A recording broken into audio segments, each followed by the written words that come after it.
Ladies and gentlemen, the summer's in full swing. It's hot as hell in New Jersey. And here we are. We're surviving it, sitting in absolutely the coolest places in America, okay? There's no question, ifs, ands, or buts about it. We are back. We are in full swing. And ladies and gentlemen, you are tuning in to For the Fan. We are live on a brand new platform for the very first time. I am Will. We have Colton down below me. We got Jake, that's diagonal from me. And then we got Dom, who is this way on me. Good job. That was good. Usually that's a tough ask when at the other people. You should be used to it by now. I know, yeah, but it's not. He's in the same corner every time. Every time, yeah, He's in the same corner every time. That's valid. That's true. I gotta figure out the pointing mechanism. I know, because you always stuff. It's not easy. Well, gentlemen, this is one of our favorite times of the year. We go through division by division, talking about football. All 32 teams will be talked about at least on this show this season, and this is the only time that will happen. Are you ready? Are we ready? Hell yeah! I'm actually so excited. I wasn't that excited, and then half an hour ago happened, and me and Jake sat down, and I was like, you know what? I'm so excited to be back. It was the pre-show cheers, wasn't it? Yeah, it's nice to be back. I'm glad to be talking about football and be on here again. But yeah, we have a lot of people joining in, and hey, thank you for TikTok. We are live on TikTok for the very first time. Let's get the little I don't know what happened there. X doesn't want to go live either. Oh. You need a premium subscription to go live on? Wow, that's new. But yes, follow the ticker down below here for the Fan Network on TikTok, for the Fan Network on YouTube, Twitter and/or X for the Fan _, and Instagram for the Fan Football. I think we are ready to go here. Are y'all ready? Yeah. Ladies and gentlemen, thank you for tuning in, and you are listening to For the Fan.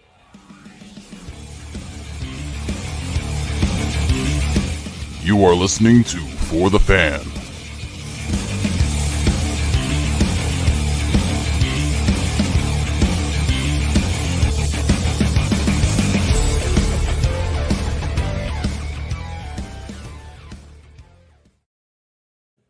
Here we are. We are here. We're live. Dom's taking a selfie or a Snapchat to something about this show, so we're there. Back. I just wanted to be like, you know what? It's nice to be back on.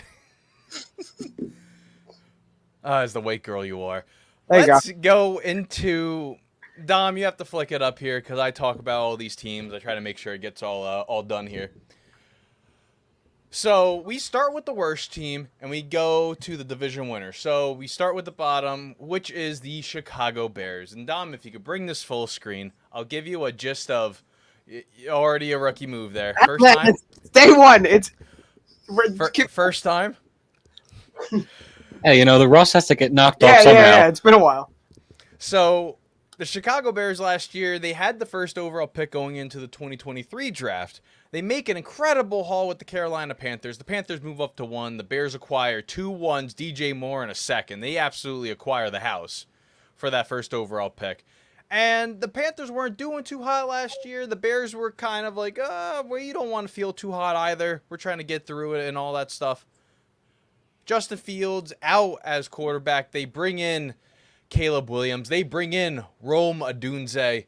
A new era of Chicago football is here, and maybe Caleb Williams can turn the tide of a franchise that really hasn't had any luck since the Fridge, Walter Payton, and that scary 85 Bears defense played on. Dom, you could bring me back out as you're texting away. I'm watching you. There we go. We're good. All right. I thought I was going to mess that one up too. Almost there. So let's move over into the offense here. So Caleb Williams, that is the man here. That is the man of the hour for the Chicago Bears. And as well as the offense as well. They trade for Keenan Allen, a 4th-round pick. Doesn't want to take a pay cut with the Chargers. Chargers ship him all the way up to, I don't even know what lake they're on. But, it's Soldier Field area, so not that good with the geography part there. But yes, DJ Moore is now paired up with Rome Odunze, Keenan Allen via trade. They bring in DeAndre Swift to match with Khalil Herbert, Rashawn Johnson. The offensive line gets a little bit better with a trade of Ryan Bates. Yeah, there's a lot of stuff going on here with the Bears, especially on offense. There's Yeah. a lot going on. I mean, this is clearly a much better team than last year. Quarterback aside, this is a much better team than last year. Last year, Khalil Herbert was solid. I mean, with the addition of DeAndre Swift, that's awesome. You need that for a rookie quarterback. And then obviously Keenan Allen over the hill a little bit, but he's still Keenan Allen. That's still a reliable guy. So I don't know. This obviously looks like a better team than last year.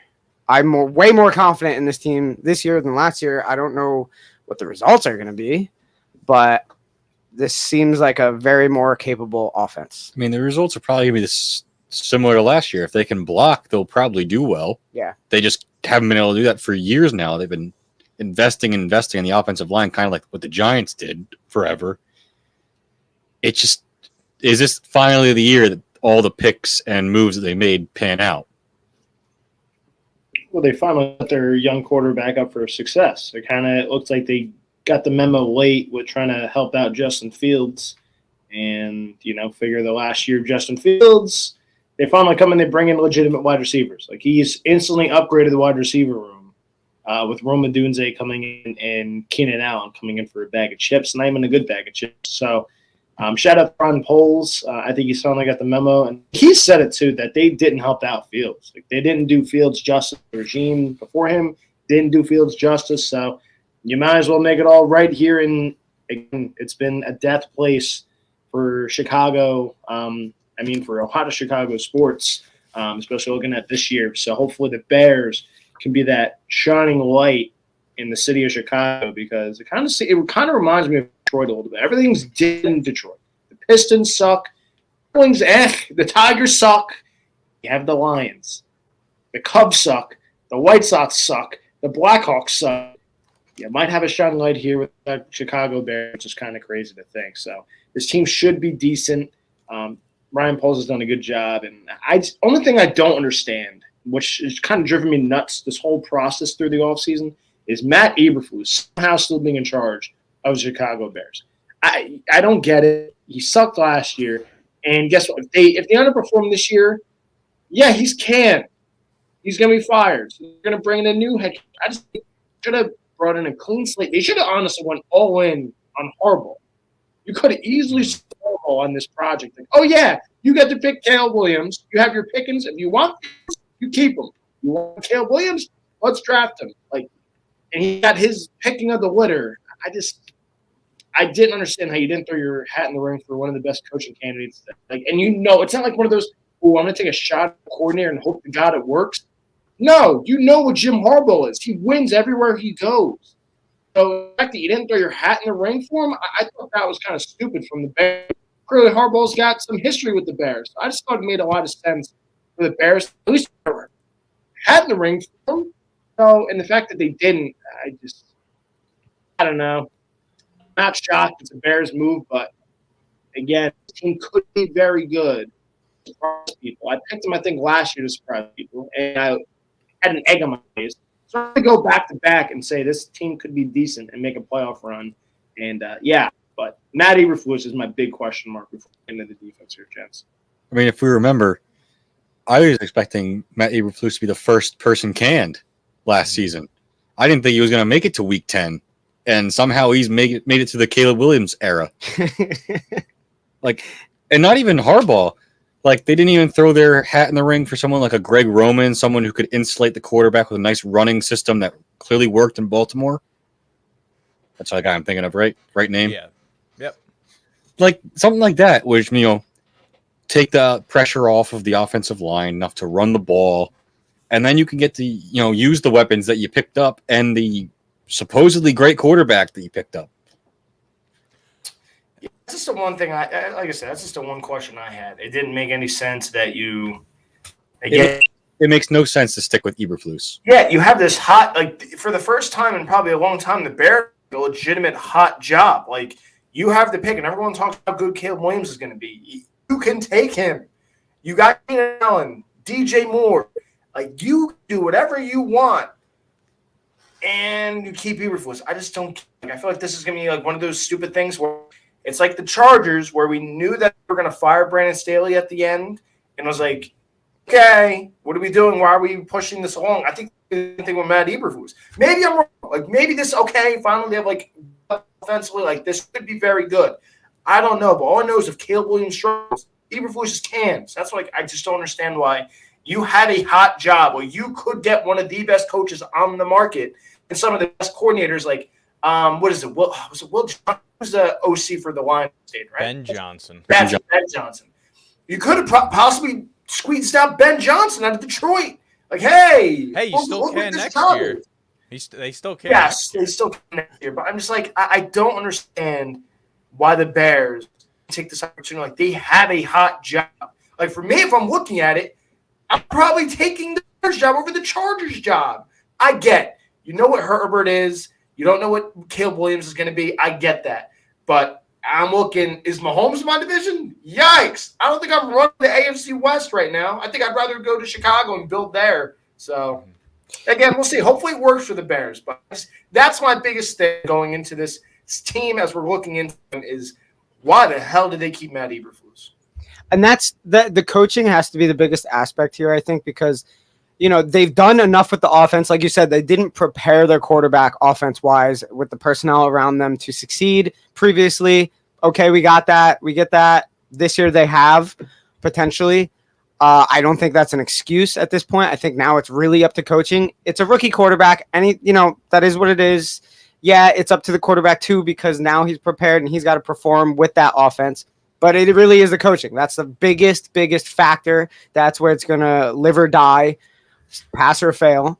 So, I mean, like you said, I don't know how that's going to go. And I didn't think he should be there still, but that's definitely got to be the biggest factor. You know what I honestly just thought about right now?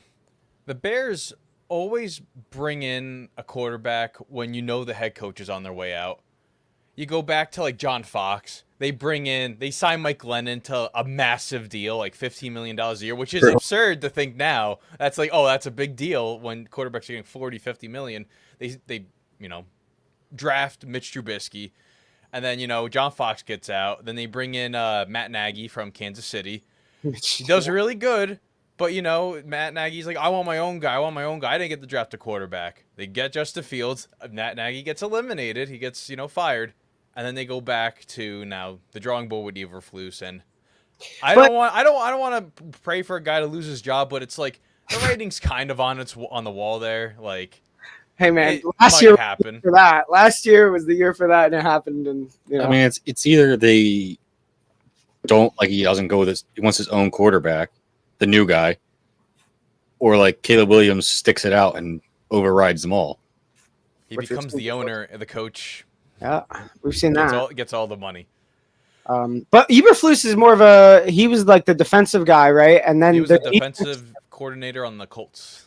Yeah, and then the defense was bad, and then it started to succeed in that second half of the year, right? And then last year it was like they allowed 11 points per game in their last 8 games or something. It was like a ridiculous stat. So that's really why let's bring up the defense right now. We could talk about this little fun tidbit.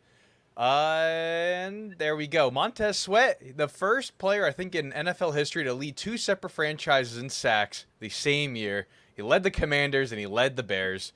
Look at that. But yeah, this defense is really good. You might not know a lot of names on this defense, but for being number 1 for the last month of the season, it's really good. And now they bring in even more. Kevin Byard from Philadelphia, who, yes, he wasn't that good at the end of the season for the Eagles. You steal T.J. Edwards. I think that was last year. Yeah, you steal him from the Eagles. Tremaine Edmonds, I think, was also. Yeah, I'm just bringing up everyone from last year, but highlighted by Jalen Johnson, who was franchise tagged. He gets a big monster extension for the cornerback market and match him with Kyler Gordon. They actually do. I don't know. I like this defense a lot more now that I'm looking at it. I've lost my train of thought, and they also have Simone Biles' boyfriend on the team. He doesn't deserve to be named by a first-name basis here. Wow, that's crazy. Yeah. I don't even know who you're talking about. I kind of do, but I don't know. Jonathan Owens, the safety on the Packers. Who? What are you, an owl? But yeah, I think this defense don't can mind make this shockwaves. This is, I don't know. I like this defense in this division. You're competing for the best of division, best defense in this division. It's tough. It's again like the whole thing with the Bears this year is if, maybe an if. Can the coaching staff, communicate correctly? And then if they can, I think it's like here, the coaching staff is like the big question mark, and then I say it's Caleb Williams because there's a lot of mouths to feed on that offense. You have like 8 targets on that team that want receptions. And that's not even counting like, Swift and Johnson and Herbert in the backfield, but I think it'd be hilarious if, because of Khalil Herbert and Roshan Johnson, who's not bad at all, that Swift gets the same treatment that he got in Philadelphia, where he would be on a great drive and then just like, okay, we don't see you again for another 2. I just think, like you said, I mean, like the personnel is there. I think it really does come down to coaching on both sides of the ball. This entire team, really, it's just all about the coaching. So, I mean, that's going to be the pass or fail biggest factor for sure, I think. Success? Yeah, that's it for me. I'm piggybacking off of Dom on that one. It's coaching for me with the team and see how Caleb Williams does. Last time I heard generational talent, didn't really work out too well with the Jacksonville Jaguars. So I mean, it did work out. Well, it worked out for Trevor Lawrence, not the Jaguars. It's worked out for Trevor Lawrence. We'll get into that when we talk AFC South, but we'll try to stay on the same page here. No Jones It's coaching with this one. But yeah, no, oh man, there's my train of thought. It's left the station. all right, I'll pick it up. There. You can pick it up. They have a generational nail painter. That's undoubted. Oh, I was gonna say they've done enough personnel-wise. They've put together a team that you could say could compete easily. It is a tough division, but they've done enough things where we're not really talking about personnel. Oh, can they? It's about the coaching. So that's ultimately, I think, just it. What was that question you used to ask, Will? I'm prepared to ask this. So Okay, go for it. what will make this season successful for the Chicago Bears? Firing Matt Eberflus week 2. Copy and pasted from the Chargers last year. Because he'll have 3 good weeks where he'll call something that makes sense, and then he'll go away from all this putting people in positions to succeed. The same thing. Fields at the end of a season will be doing well because they lean into his legs and his running ability. And then at the start of the season, they'll get all away from that. And then they start out 1-7 and they do it all over again. Wait, what was their record last year? 7-10? 7-10 was their record awesome. last year. I was going to say, for them to succeed, they need to have a better record than last year, but And honestly, that's I don't tough. see them having much better of a record. I have to look at the schedule. But That's crazy. If you don't think they're going to have a better record, their roster is 20,000 times better than it was. what, are they going to? Do you think this is a 10-win team? 9-10 wins, yeah. Yeah, but the thing is, this is a new team. So it's like, You're expecting it all to come together and be a 10-win team immediately. That's That tough just doesn't for me. happen. That is tough. I like that they started out against the Titans. So their schedule is very that's fit. that's a tune-up game. Yeah, that's fair. Their back end of the schedule is brutal, but their first 12 games are all very, very winnable games outside of probably week 2. It's your toughest game. Potentially weak. I was gonna say they play 7 home games. I forgot they play London, so that's Okay. not a home game, but a home game. The first 12 weeks, they literally can win every single one of those games, probably except for week 2 and probably week 3. Bro, and they're only away in their first 12 home games 4 times. That's crazy. I have 9. If they start off good, they could be a problem. They're definitely going to shock some people. I'm telling you. I say 9 or 10 wins. Going off talent, I have 9. That's the question at the end of the day. Going off talent, I have 9. Yeah. 7. 8. Oh, yeah. The back end is where all the wins go away. Yeah. After Colton, you're completely I think right. I was at 7 at week 12. Yeah, I completely agree with Colton. After week 12, That's But 3 away games is so brutal, though, like consecutively. The Lions, the Niners, and then the Vikings. And I think all 3 of those are losses. All 3 of those. yeah, easily could be. The Bears played the Lions so tough last year too. Like I don't think I can just give them like, oh hey, like they might lose to the Lions. They'll probably win just because the Lions never win on Thanksgiving. We have to look at the moon phases. Oh yeah, that's what it is. It was last year though. They won. No, they lost. They got obliterated by the Packers. I don't even remember. Dude, my football brain has been shut off for months now. That's the best part about I've been this episode. full baseball mode. I got nothing left on this team. I don't. I'm good. I'm good with that. I'm good with everything we said. Do you want to? So let's move on. Let's go to the next team here, and this is one of the most interesting teams in this division right now. It's the Minnesota Vikings. If you remember, by week 2 when they lost to the Philadelphia Eagles, they were saying, "Oh, Kirk Cousins is going to throw for 7,900 yards. Justin Jefferson's going to get 3,000 receiving yards," because they couldn't just end up closing out a game for their life. They really couldn't. And here we are here. Kirk Cousins, he's a dirty bird. He leaves there, and I had to choose this photo because, well, the biggest question mark on the Vikings is who is playing under center to start week 1. That one right there. I like that one. That one. That This one. I don't know who's going to start week 1, but they have still a really good roster on this team. Let's see. Let's do this. All right. I don't really have much of a preview for this besides, Kirk blowing out his Achilles on the quarterback carousel continuing there. But yes, this is the most interesting team, I think, in the NFC North right now. Because who is starting at quarterback? Side note, I think this is one of the most interesting divisions in the NFL. I a billion% agree with that. Well, that's why I picked this to start it out. Because I'm like, I want something interesting. Hell yeah. And why not? And we failed to mention, the Hard Knocks thing for the Bears, but who cares about that? The Giants is an interesting one because it shows how screwed up they are. So yeah, continue. I'll let you.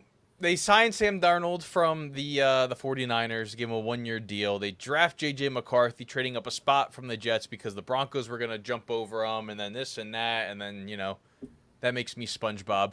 You still have Nick Mullins on the team who, hey, even though he's a backup, he comes in, he still puts up a lot of great games, and then you got Jaren Hall, and, I don't really have much in Jaren Hall. BYU guy. But yes, the rest of the offense, though, you still have a top 3 receiving duo with Justin Jefferson and Jordan Addison. You have Hockenson, who we are not sure if he's going to be playing week 1, coming off of a massive knee injury against the Lions, blowing out his ACL and MCL on a low hit. They steal Aaron Jones from the Packers, who signed Josh Jacobs, and it was the greatest running back room in history for about an hour until they cut Aaron Jones. And they still have a really good offensive line, anchored by Darisaw and O'Neal, as well as, Garrett Bradbury, Dalton Reisner, and their depth there is just phenomenal. That's the question mark here is who's starting under center? Well, the fact that McCarthy didn't outright win the job is concerning. He has to go over hurdles and stuff before they can give him the job. But which he's not going to sign his deal because he needs a fully guaranteed deal or whatever. He needs something like that. It's concerning because we all know it's the unspoken thing about his college career is he was a handoff machine. Just give me Aaron Jones stock and fantasy. I'm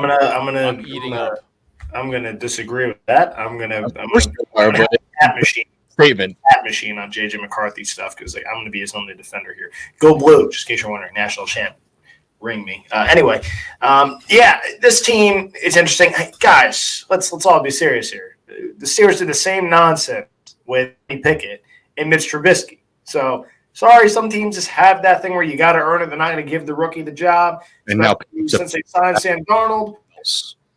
So that's what they're going to do. I mean, he's probably going to be starting by week 3 or 4. They're going to see, okay, Darnold's not anything special. Draft McCarthy. Is he ready to roll? He's ready to roll. And we're going to see that. So my only concern is with this team is can Jordan Addison stop drinking? Stop drinking, Jordan Addison. I think this is his second DUI. Stop drinking, please. And then he posted on Instagram like 2 days later, he's out somewhere by himself drinking. Just stop. Stop, Jordan Addison. Holy God, you idiot.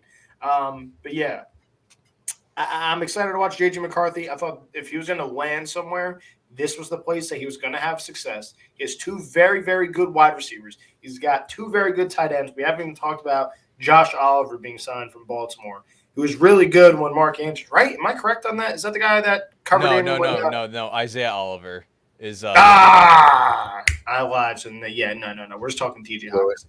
Josh Oliver is a part of like that 19 tight end set that we used to run. See, yeah. Well, they're both Olivers, so that's why I confused myself there. Because he was great when Mark Andrews went down. I'm like, oh, no way the Ravens let this idiot go. Oh, and they still had they got Robert Tonyan and N'Keal Harry in the tight end room too. Like N'Keal Harry tight end room is hilarious. That's just the most. That's like Kelvin Benjamin, bro. He's a Popeye. He ate his Popeye's biscuits. He's there. He's in the tight end room. That's so Kelvin Benjamin. It's not even funny. My thing with this is past Justin Jefferson, Jordan Addison, and TJ Hawkinson, the drop off is like enormous. Brandon Powell's really good. Trent Sherfield's really good. They're not. It's just those aren't. I shouldn't say real good as like, oh, they're like number one receivers. Like they're good. No, but like if a guy goes down, none of those guys are number 2 in the NFL. I don't really think they're outside guys. Period. You got N'Keal Harry. I say no offense. So a lot of teams that are like that. They have two legit wide receivers. Yeah. God, they don't go down. That's kind of what it is. 100%. But like, if that does happen, now you have potentially a rookie quarterback set up with a bad situation where it's like they have two guys. Justin Jefferson's not being thrown to by a super accurate passer like Kirk Cousins who can manage a game and stuff. Like I don't think. Whoa! Watch your mouth here. See, this is where I'm going to hit the cap button. I'm going to have a certified cap button for J.J. McCarthy. It's not the guy's completion percentage. He's one of the most accurate quarterbacks in college football. I'm interested in seeing how Sam Darnold's going to do. Okay, but I'm the biggest Sam Darnold fanboy of all time. You are for no reason. I'm going to be the biggest J.J. McCarthy defender. Nonsense around here. Say I'm already gotten dumb. Oh, not an accurate. He's one of the most accurate quarterbacks in college last year. I don't want to hear it. He's clearly throwing the two way better wide receivers than he ever had at Michigan, in case you're wondering. Roman Wilson, love him. Go blue. Same thing with Cornelius Johnson. They don't sniff Justin Jefferson and Jordan Addison's jockstrap. Stop it. God almighty. People, that's the part that drove me nuts with this whole thing. Oh, McCarthy, he's a handoff machine. Their line was great. The running backs are good. And sorry to tell you, he's athletic as hell, and he has an arm. I don't know what to tell you. He's going to succeed in Minnesota. Sorry to tell you. God almighty. Give me the defense, please. You can't say it's not a step back from Kirk for Justin Jefferson, though. I mean, like, that's the whole thing for me. Well, Kirk wouldn't sign there for, what? No, I'm just saying. Money if we're also talking about the same franchise that drafted a freaking quarterback with running Kirk Cousins. You tell me what they really think about Kirk Cousins. Thank you. We'll get to the NFC South at some point, Dom. We never talking with the Kirk Cousins. The Falcons are smart. Oh, I'm not doing this. It'll be a different team this year, I promise. But I do like Aaron Jones and Ty Chandler. I like that being there. It's just like what we just said for the Bears, or what I just said for the Bears. You have a potential rookie quarterback situation. You need to have running backs. You need to have some other portion of your game to fall back on. And O'Connell is such a great offensive-minded coach too. Like, I don't know. Like it's. Yeah. I like the running backs. I like CJ Ham's great. It's TJ Hawkinson's good. There's some dynamic part to this offense where it's not going to always absolutely rely on a rookie quarterback, and that's what you need. That's a good thing. You have a good head coach. It's not the Bears situation, so there's that. But it's not bad. It's tough to compare to last year or years with Kirk, I think, but it's not bad. As we go to the defensive side of the football, I have to make mention that, it's unfortunate seeing that their 4th-round pick out of Oregon, Kyrie Jackson, unfortunately passed away on July 6th in a weird drunk driving accident where he was hit with 2 of his former high school buddies. And Jordan Addison, he mentioned he was going to be a star in this league. He was going to be a star, and unfortunately, at 22 years old, him and his 2 high school teammates. One went to Maryland. I think another one also went, somewhere in the Big Ten as well. It's so unfortunate that, someone that young had their life taken away from them because someone made a very stupid decision. So that's drunk driving in a Nutshell right there. Rangers indeed. It is unfortunate. If you need a ride, get a ride. There you go. That's all I got to say. But now shifting back into this defense, though, where they were really bad last year, they've made up a lot, adding Jonathan Grenard from the Texans, Andrew Van Ginkel from the Dolphins, Jihad Ward, who tried to start a fight with Aaron Rodgers in the preseason, Jerry Tillery, Blake Cashman, Gruger Hill, Shaquille Griffin, and you still have Byron Murphy, Cameron Bynum, Harrison Smith. They got a lot of good pieces on this defense, and I know it's not going to be a last-place defense as it was a year ago after they had to let go of a lot of people due to cap casualties and all that stuff. Drawing a blank on the linebacker that they had, but Ivan Pace, he's going to step up into a much larger role this year. He was great as a rookie last year. Are you talking about Daniil Hunter? Well, no, they had another one. Eric Hendricks. Yeah, Eric Hendricks, yeah. I'll say Daniil Hunter is a big loss. Yeah, That's fun why fact. they signed 4 linebackers to replace his workload. Fun fact. Camus Grugier Hill once played kicker for a game. That has to be. I believe right they actually in made my an head. extra point. In an NFL game, or is this a college game? No, for the Eagles. The year they won the Super Bowl against the Cowboys. You know, because I only remember Eric Reed. He did that a lot. He was with like the Texans and the Chiefs. I like this defense. It's more filled out. It's not like the star-studded defense, yeah, but like this is much more of a filled-out defense where it's like, all right, you have dudes, you have a full team on the field that can play NFL football, and like you could put this together on defense. We could have some guys stand out. Like this is definitely a better defense than last year, like Will said. So, I mean, that's good. I don't think it'll be a last-place defense, like Will said, as well. It's still not good. No, it's still not like Yeah, I'm definitely countering Dom on this one. that much. This is like the exact opposite of Bears. Like, I don't know if it's going to be like a top 16 defense, but I don't think it's going to be a bottom. It's going to be a middle-of-the-road defense. It's not a bad defense. Like this You guys defense are will be hyping good. this up. Guys, I know it's the first show back, but God, I said it's not going to be a top 16 defense. It's not going to be a top 16 defense. Probably won't well, five. if it's not a top 16 defense, that means their defense blows. So this defense, I don't think it's going to be that good. No, You have aging Harrison Smith. They lost one of the best passers in football, in Daniil Hunter. And sure, I like Andrew Van Ginkel from Miami. He was very good for the Dolphins. But let's also not act like they just brought in a 12 We also have sack Dallas guy Turner like they too, had. so now you have like 7 linebackers you added to this team. I mean, I think you're overreacting. One of the most underrated pass rushers in football. If you look at the stats, he's up there with some of the best. Like he's top 5 pass rusher in football stats. So you lose that, that's hard to replace there. So I don't love what they've done. Yes, it's a little more evened out. They put money in other places, but yeah, I also don't love that you lost one of the best pass rushers in football. So I think that's definitely huge. That's what gets paid in the NFL. It's corners and pass rushers, and you lost one of the best pass rushers in football. So again, I think this defense is going to struggle. It's probably one of the worst defenses in this division. I think it probably is the worst when you look at it on paper. But yeah, I don't know. For me, I think it comes down to since we're getting around that portion here, Will's going to ask, what's going to make this a successful season for these teams? It's seeing the development of J.J. McCarthy. I think that's what's interesting with this division. You have a bunch of quarterback changes in this division. So for me, this defense, not exciting. I don't think it's going to be great. I think it comes down to the quarterback. How does J.J. McCarthy take that step from Mr. Handoff Machine, as people like to call him, to the NFL with 2 legitimate receivers? So if he can make that step, that's a successful season for the Minnesota Vikings. I think you're drawing a blank on how is Sam Darnold going to win the MVP this year. He's chucking 56 tutties. Oh my God! I think you also you can say a little bit more than 2 legitimate receivers. You could also throw Hawkinson in there too. He's a good But type. is Hawkinson going to play? Like that's the thing. Like, he's not going to be himself this year. At least a couple games. Like there's no way he starts. He's not even going to be himself because it takes like that 18-month period to be like fully like recovered from ACL surgery. I know Dom, you can attest to it.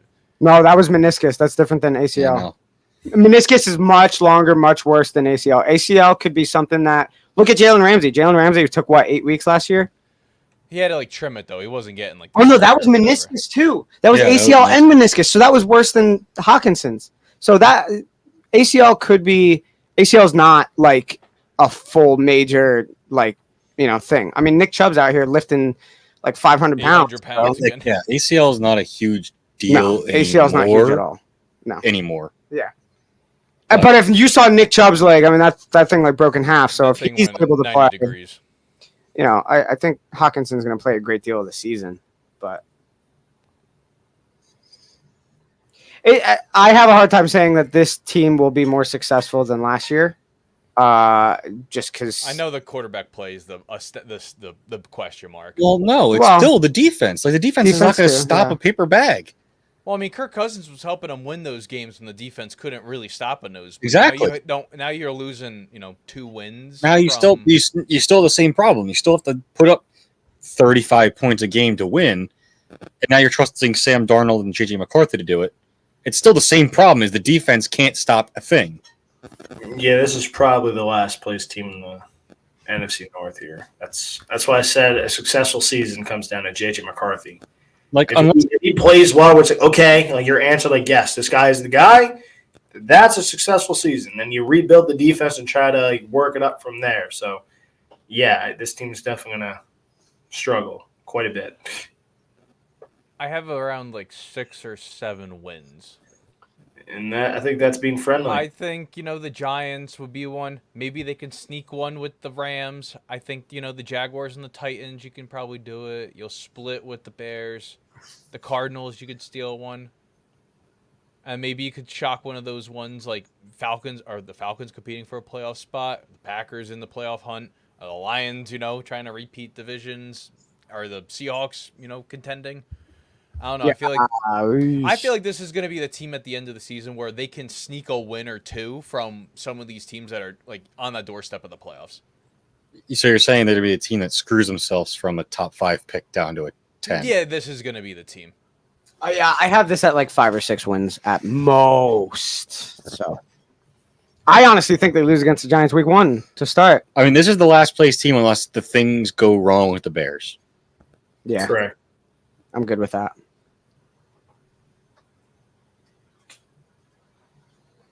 Next.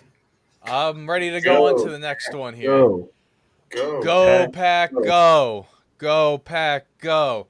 So let's just fast forward into the season here, around week 9, and it really didn't look that good for Jordan Love and the Packers. It looked like maybe they need Aaron Rodgers. Maybe they need someone to, get the wheels going and whatever. And Jordan Love just becomes Aaron Rodgers out of the blue and just takes off running with it. He really does. They sneak into the playoffs at 9-8. They win, I think, their last 7 of 9. They went on a tear, defeating the Chargers. They beat the Rams. They were just going left and right, just, beating all these teams and whatnot. They go into the playoffs. They become the first 7 seed to defeat a team in the playoffs. Very first team. And Jordan Love looked like Aaron Rodgers 2.0 out there, and they came up just short against the San Francisco 49ers. We were really close to getting a Lions and Packers NFC Championship game, which would print money and feed generations, as they would say. But this is the heir to the throne, to the Packers' throne. 3 quarterbacks over the span of, I don't even know how many years, 30 years? It has to be. This is the man. Your man, Jordan Love. I mean, they were a 7 seed, but it's the Cowboys. Doesn't really count. I need to pull up something really quick, Dom. So, I mean, here. Okay. What do you want? I'm not showing it here. I just have to read it out loud because okay. it's fun. All right. So, there wasn't really much of a change on this team last year. Comparing last year to this year, Josh Jacobs is the notable one. The Packers are always that team that stays in-house. Like, hey, you're drafted a Packer, you're going to stay a Packer, and we're not going to spend money outside unless we absolutely have to. Example, Charles Woodson, one of the big names, goes up to Green Bay, helps them win a Super Bowl. And Josh Jacobs is now another name to add to that list. There isn't much that's changed on this offense. Except, the draft picks. I don't really have much to say on this team, but, I hope they can just continue off of what they did last year with Jordan Love. I think that's I think that's it. I mean, they're running it back. It's very similar. You clearly add Josh Jacobs, so I think could be a little bit more effective than Aaron Jones. Like, even though Aaron Jones was great for them, so like I never understood, but I guess they think Josh Jacobs could carry more of the load where Aaron Jones couldn't, and that's kind of what they're looking for. So, if Jordan Love can jump off of the season he built last season, I think the Packers are in a really, really good spot.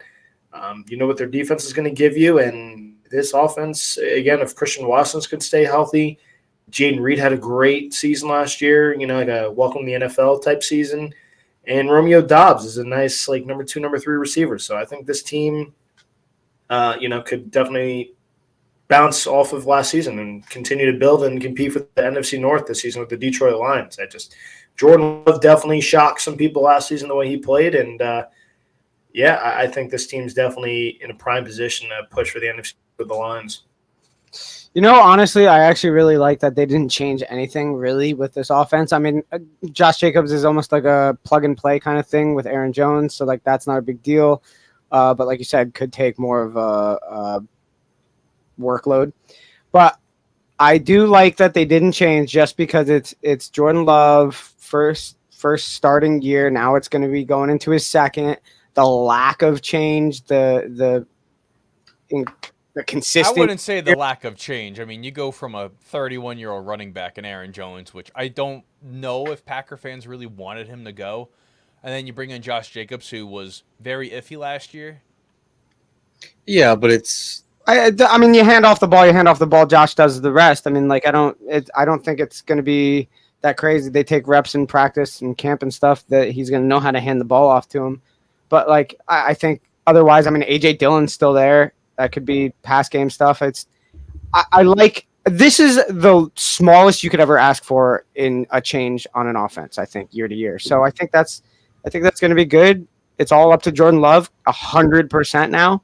So I like. Can he get that contract? That's the next thing there. Well, if he has a season like he did last year, he's easily getting paid. There's no offense, but I think he's only going to get better. Like. Well, that's the thing. Yeah, it's up to him. It's completely up to him right now. So they're really assuming that he takes the big year 2 jump, which I mean he was already. It's weird. He took it last year. He took that big leap last year. Where it's like, okay, what is Jordan Love? And he told people, yeah, I am what the Packers thought I was going to be. So, like, if you can continue it, they're in a very good spot to compete for the North. Like, they'll be right up there with the Lions. I got 2 things to say. I mean, Christian Watson, who knows what his injury thing's going to be this year. He went to the University of Wisconsin School of Medicine, him and Eric Stokes, and they went under 8 hours of testing one day. And they found out that Watson's one hamstring that he always hurts is 20% weaker than his other hamstring. And it's always the one he like pulls and strains and does all that stuff with. Now, with anything like weightlifting or anything like that, you're not going to have 2 equal muscles that can carry the same thing. You always have the dominant arm, a dominant leg, and whatnot. But now that Christian Watson found that out and Eric Stokes found that out, he could close the gap into maybe like a 6% difference or a 7% difference. And maybe this is the cure for hamstring injuries. Who knows? So actually, I can personally attest to this because I struggle with hamstring tightness and one being imbalanced the other. And it screws me up completely. Like my back, my legs, like it really fully can put me on the couch for a few days. But like at least the fact that they figured that out is it might cure hamstring. It's not nothing. Problems. Yeah. It's not nothing. Yeah. Figuring out like that specific muscle group being a problem is like actually a big deal. Yeah, I think that's. I mean, the fact that it's diagnosed, the fact that him and the staff and stuff knows what it is, and trainers. Oh, it's just like the whole like a group of students and all that stuff, and like the medicine. It's not even like Packers like people. It's like no, but they know now. Like the trainers know, he knows. So going forward, they're he's like working out that one hamstring a little more than whatnot there. Yeah. That's and fair. Also, I got to say the second thing too. Flashback to Marshall last year that told us we're comical and watching Packers previews. YouTube is full of casuals. Thank you, Marshall. I'll tag you in this one. Make sure you watch it this year. That's wow. Okay. Damn. Well, Mace- We Split were against brutal. We Chicago? were brutal on the Packers last year. That's why. They started. No. I agree. We were right on it. And then Jordan Love said, "Oh yeah, I forgot. I have to actually play quarterback," and then took off. He figured it out midway through the season, and they were no longer brutal. So on the defensive side of the football, the biggest piece that they added was Xavier McKinney from the Giants, paying him $17 million. Now they have a really good safety, and I think this matches up with Nick Collins from a dozen years ago since last time he played until he had an unfortunate neck injury. You get Javon Bullard, who in the second round as well. Jaheir Alexander was the question mark because it seemed like he was on his way out, but he's still with the Packers, so I'm still not too sure what's going to go on with that. But I don't have any issues with this defense. I really don't. Big fan of Corey Ballantyne. And you have Carrington Valentine on the opposite side of him with Eric Stokes. I don't mind Preston Smith either. Yeah, the Smith brothers. Preston Smith and, So Darius Smith. There we go. Years ago. Smith brothers. That's a throwback. And then Rashawn Gary, who, erupted back onto the scene last year. I think he was coming off an injury. And then he came back and he's just, a dominant player. He was just gracing over the biggest real ad is Edgerrin Cooper. That dude's a beast. That dude is a beast of a see-ball, get-ball linebacker. Just an absolute human torpedo. I don't even see that on here. I'm so confused. Oh, he's the middle linebacker. In gold. Orange highlighted. Oh, okay. Jeez. Gold, Sam, orange. are you colorblind? Yeah. Might be. Yeah, again, this is probably one of the better units in this division, so they're definitely a really good spot. That's why I said, their springboard is going to be if their wide receiver room can stay healthy. And you see them improving from Jordan Love. If he has another really good season, oh, God, that's again, preview what the season could be comes down to Jordan Love. If he can, again, take a slight step above where he was last year, which was one of the best quarterbacks in football, this team's competing for the NFC North. So the Packers are in a very, very good spot here. They can just continue to grow with Jordan Love. Would it be outrageous to say, what if they're buyers for a Brandon Ayuk? If, it really turns that far south with How many Niners years do and they Ayuk? have before they got to pay Love? Well, they got to pay Love now. yeah. This is their modified fifth-year deal. They ain't gonna do it. I say, didn't they do a modified deal with him, right? I Yeah, thought they so did. they did a modified deal. So if he hits the goal progressions, he will get paid that fifth-year option money essentially. I'd love for them to get Brandon Ayuk. For them, that'd be phenomenal. They need something like that. That'd be Or great. they should get a guy named I think they do. Devontae Adams. I've seen a couple swaps of him in Packers jerseys. I'm 100% convinced he's going to be a Jet at the end of August. Bro, I'm so convinced he's not going to be a Jet. But Yeah, I am very convinced he's not going to be a Jet. The thing is, you're singing from Hard Knocks from last year. That dude was so pissed, and until the quarterback coaching changed, he's not going anywhere. me and Will have gotten fights about this. So Yes. He's not going anywhere. I don't think he's Give going me Wow. the schedule, Will. Let's get to the schedule, Dom. Click it over. Swipe. There we go. A beautiful schedule. Look how beautiful it is. I still think this is a double-digit win team. I think 10 wins. Yeah. I'm saying that's the median. They could slip one. They could gain one. I don't know how that Brazil game's going to be. I know there's not really a big time difference, so I don't really think there's an advantage or a disadvantage, but I don't know. Yeah, After they're around a 10-win team here. They're going to be around the same as last year. They could shock a game or two here. Only bad thing for them is that they're playing some of these teams early. The Eagles clearly is a problem early. The Colts early. Anthony Richardson looked really good last year until he got hurt. So they have a lot of good teams early. But that middle of the schedule, it's not terrible. I mean, it's not that that week 5 to 9. The end of the schedule too. I mean, Seattle's not the easiest team, but then you go New Orleans, you go Minnesota, you go Chicago at the end of the year. That couldn't. that might not be bad. Yeah, their back end could definitely push them over the hump. That's for sure. Again, I'm a will here. 9-10 wins again. I'm assuming one of those is a Thanksgiving game because I have 2 back-to-back Thursdays. Oh yeah, has to be. Oh yeah, the Dolphins one is a primetime Thanksgiving game. Yeah. And depending on Dolphins injuries, I think that could be. I would say the Dolphins in general, because they were poached. They were poached this offseason. No, that's tough. Yeah, that sucks. And then they have to play Detroit for probably the division right then and there. And that one's away for Green Bay. But then after that, if they need a spot and they need they're only a win out. I mean, to end with, if you could beat Seattle and then end with New Orleans, Minnesota. You got to play in Seattle. That is a hostile environment. But you have harder games on the schedule, and then New Orleans, Minnesota, Chicago. I mean, could be wins. They're 9-10 wins. They're going to be around the same thing as last year. They're 9-10 wins. I think there's a shot that they could even start 4-0 because the Eagles have 2 new coordinators. A lot of training has to be done, and I know, I don't know. It's like we were 4-0. At that rate, you might as well possibly win at the Rams. The Cardinals blow, and then they could start 6-0 at that rate. Sure, I know we're pissing on the Rams right now. We're definitely acting like the Rams are going to really suck. They're not going to be that bad, but they're going to be better now. If you're going to that, they could be very well 6-0.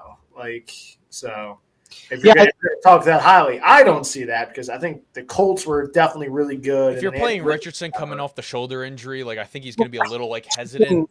Richardson every week was an injury, so who knows? I hear you. If he could play though, and he's healthy, and he learned his lesson, the Colts, I think are going to be a shocking team. But 9-10 wins is this team, and again, that's kind of. I have 10 as maybe even the floor, to be honest. I wasn't even counting. I was more looking at what's their schedule look like for them to win the division, and I think win the division. Well, yeah. I mean, how many do you think that the Detroit's just going to win? Outright 13 games that's the thing. Detroit. I'm glad we're getting into them next. Detroit. We're also talking about the team that gave away the NFC Championship game. They don't remind me, please. I'm a big fan of what Detroit has done, but do you think to say that they're that far apart from Green Bay is you're kidding yourself? No, that's fair. They're not a ton apart, but difficult too. And every game in this division is a big deal. It doesn't matter who it's against. Since we're teasing it. Well, give me the lines. For the first time in 30 years, last season the Detroit Lions won their very first NFC North title. They haven't won a division title since the NFC Central, and none of us were alive for the NFC Central. So let's just put that into, a consideration there. But hey, a bunch of mouths to feed on this offense featuring a multiple 10-plus touchdown scorers in Amon-Ra St. Brown, Jahmyr Gibbs, David Montgomery, who is featured right here, and one of the best tight ends last year, Sam Laporta. A defense that went from essentially the basement. They took a step last year. They're going to take a bigger step this year. This team, I think the ceiling is, honestly, I don't even know where their ceiling is. It's good. It's just infinite right now. And the Lions, I got to give credit here. Let's go back into this year. The Lions hosting the draft, give them the draft every year. That was phenomenal, I must say. No, that was a good draft. I liked it. They were great hosts. Yeah, they were. If they won the Super Bowl too, forget about it. Oh, forget about it. But let's shift into the offense here where they didn't make a lot of big moves. Yes, they signed Kevin Zeitler, who is a phenomenal guard at 33 years old. But can we just admire here? They signed Jared Goff to a big extension after the Rams said, you know what? We got to put him in the Stafford trade because we don't want him anymore. It was the Woody meme with Andy. I don't want to play with you anymore. I mean, it worked for the Rams. It works for both teams. One rare trades that everyone winner here. Yeah. Hey, it's like the Stephon Diggs trade with the Bills. Bills. One team's a winner. They won a Super Bowl. Yeah. But the Lions also have their franchise quarterback. Jeez. And the Lions won their Super Bowl so far. So. And with 12 receivers taken ahead of him, Amon-Ra St. Brown gets his big payday as he's now, you can argue if he's the best receiver from that 2021 draft. Definitely top 3. Can argue if he's number 1. And Penei Sewell, he gets a big extension. They signed these guys who came in year 1 where no one believed in Dan Campbell, gnawing kneecaps off the whole 10 yards. Your key pieces are here, and they're here to stay. Yeah. I don't have much else in this offense besides the offensive line's top 5. I think you can argue top 3. Their receiving core is lit. The running backs, I have nothing else to say. I really don't. Oh no, This team keeping is really good. Is awesome. We like the Lions here. Yes, big Lion advocates. We love Dan Campbell. Yes, I will bite a kneecap off for him. I like that they really kept this running back duo together. I feel like you don't see running back duo. You're only paying them like I don't know, $10 million total Freaking between awesome. the both.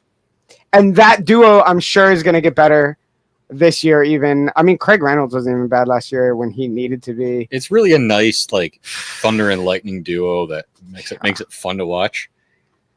And like they just were, and that offensive line is so good. I always appreciate a good offensive line. Yeah. That's a good offensive line. That is the best offensive line in the division across the board at every position. I mean, if Jameson Williams literally doubles his production, that's gigantic. He goes from 10 catches to 20 catches. We're not even talking about much, but half of them are probably going to be touchdowns. And then, I mean, the thing is on this team is every player plays, and well, I guess maybe except for Jameson Williams, but like every player otherwise plays and performs and does their job, does what they need to do. Dan Campbell is an incredible leader. Jared Goff is everything they need him to be. The running backs do everything. The entire depth steps up when they need to step up. I mean, this is what you can want in a team. This is everything you want in a team. So and they've kept it together pretty much almost exactly the same. So, I mean, it's beautiful. It's the Lions that we knew last year, and it's going to be the same Lions this year. I got nothing else on this offense besides like, hey, running back. Running back. All right. To go to the defense here, okay, they had the whole weird situation with Sutton, the cornerback, who kind of went MIA for like 2 weeks after. I really don't want to talk about the situation, but he kind of went AWOL there. God. But they lose him. They cut him. Emmanuel Mosley comes off of the ACL for the second consecutive year. One with the Niners against the Panthers, then he tears it again with the Lions. But you make a trade for Carlton Davis from the Buccaneers, a third-round pick. That's all it needed to get him from Tampa Bay to Detroit. Terrion Arnold, who, if you saw that post after he got drafted, that interview, man, he is Detroit. What did we say? The city. At the draft, I'm like, that's a Dan Campbell corner made in the lab. Yeah. It's the most perfect pick they could have had. All these additions, you haven't even gone through them all yet. I love every single one of these. Continue. I don't even think there was that many additions, though. I think that's really it. Like, you get Marcus Davenport. I mean, cool. DJ Reader, cool. DJ Reader's the big one for me. Yeah. I like all of them. They're all good. It makes this team better. They upgraded at corner with Carlton Davis because, again, you mentioned Cam Sutton. He sucked anyway for them last year. So that's definitely a win for them. And if their rookie, Teron Arnold, can pan out the way he was, and Brian Branch was great all over the field last year for them, this defense is definitely up there for sure. They're probably second defense in this division. Could compete for the first if the additions work the way clearly they plan on it. So this is the pinnacle. This is the top of the division. Like, if anything does go bad, the worst is going to be second place in this division. If it goes terribly wrong, like if they I'm going to say, Terrion Arnold is a really sneaky defensive rookie of the year pick. Like, if he starts getting some picks and he can get some tackles in the backfield. That's a dude who will come up and tackle from the corner position. Is there an easy pass rush favorite? I mean, Dallas. Oh, wait a minute. Early predictions. From Dallas Turner? Draft picks. Dallas Turner, Quinyon Mitchell, Terrion Arnold. Latu. Yeah. But it wasn't. It's not like the previous years where it's not like the previous year. A bunch of big names that, like, Terrion Arnold could really be a sneaky pick to put some money on. I tell you what, I think across the board, pretty much all the way across the board, this is number one in the division. Running backs group. I mean, wide receiver group. What's the quarterback? real loss? All right, they're not the number one wide receiver. Right, stop drinking the Kool-Aid. Hold on, wait a minute. The Bears have the best wide receiver group in the division. Let's see. It's not even a question. The Lions' Yeah, biggest maybe. loss, I will tell you, okay, From the defense. from the defense.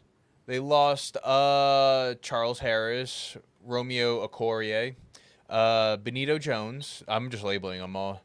Jerry Jacobs, Cam Sutton, C.J. Gardner-Johnson. I think that's probably the biggest one. Tracy Walker. He didn't play last year, right? He did play. He wasn't Hardly. great He for that. got I Oh, think he got did he? hurt, and he like Got hurt, yeah. came back, wasn't Yeah. wasn't the same thing that he was on the Eagles. Came back to the Eagles.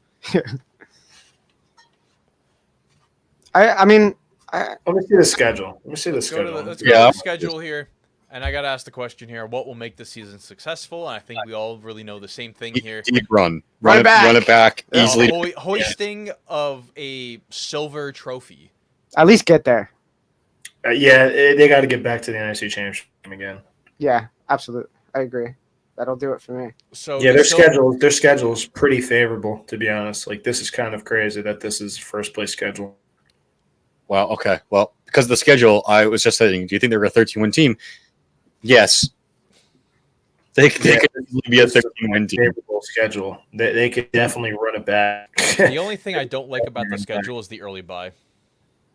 Yeah. Yeah, The week 5 bye is just terrible. Yeah, but you know what? Dan Campbell and a Dan Campbell team, I feel like, is someone who can handle it at least. You know, I feel like the guys get going and stuff. Like, it's, you know, it's not someone where it's like, I'm tired, I'm not going to play for this guy. This team plays for the guy every time. What might be nice is, depending on how the Packers do, they might have the spot locked up to where they might not be too concerned about like seeding, but versus the division, like they might not have to risk people for that Niners game, because the Niners, we all know, like, you come out of that game a little bruised. Yeah. Mm-hmm. This is crazy because I'm not even going to count. I mean, this is just looking at it is kind of nuts. You're right, Colton. I don't know how this is a first place team scheduled. And it's also, let's just put this favorable. into perspective. They only play like 3 games in open air. They play the Packers, which is they play the Packers, which is the first one in open air. Then the Bears and the 49ers. Those are the only games you're playing in a non-domed stadium. And The silver looking ones are home games. I cut that one off. I was trying to zoom in as much as I could on this. No, you're good. They don't play really anyone. They're in that's a dome all year. They're in a dome all year. The Packers. Chicago is an open air. Chicago's going to be the cold one. The Packers may get cold, but Chicago will be cold, and that's like the only cold game on here, period. Wow. Wait. That's kind of wild. No. They play the Packers. Oh, yeah, the Packers won't even be cold yet. It's November 3rd. Oh, it'll be cold. Yeah, It'll but be it that won't cold. be. Yeah, it It'll won't be be. cold. It'll be tolerable. The Bears one, that might be rough for them after a whole year of, like, not dealing with it, but Yeah, they have to win the division. that's This crazy. team has to win the division. After seeing the schedule, they have to win the division. Anything less than the season's a failure. Wow. No, I mean, you make the playoffs and you make the NFC Championship game either way. It's not really But a I failure. mean, but yeah. you're only paying, Like, yeah. They got to make the NFC Championship game. Unless they have like a ginormous injury, like if Cook goes down or something, like this team has to be NFC Championship game again. 1,000,000,000%. 1,000,000,000%. All right, cool. Let's And do it. that, Oh, yeah. ladies and gentlemen, runs out our show. Tune in to our TikTok, YouTube page for the Fan Network. Find us. You can find the nice little big microphone symbol there. Us are always talking. Instagram for the Fan Football. X, which doesn't want us to go live because we got to pay Elon Musk $10 a month to go live on the platform. For the Fan _. I don't have anything else. But hey, it's good to be back. AFC East is on tap. Very nice. Hell yeah. I mean, that was God, that I heard. was good. I'm glad that was a good start. Good start. Yes, tune in every week for, all the way through the end of August. Division previews as we lead up to our #1 show of all time, the season predictions, which are always fun. Yes. But yes, all 32 teams get talked about on these shows. So, hey, thank you for tuning in. Tune in next time, or in this case, a couple minutes from now. AFC East is on tap. So,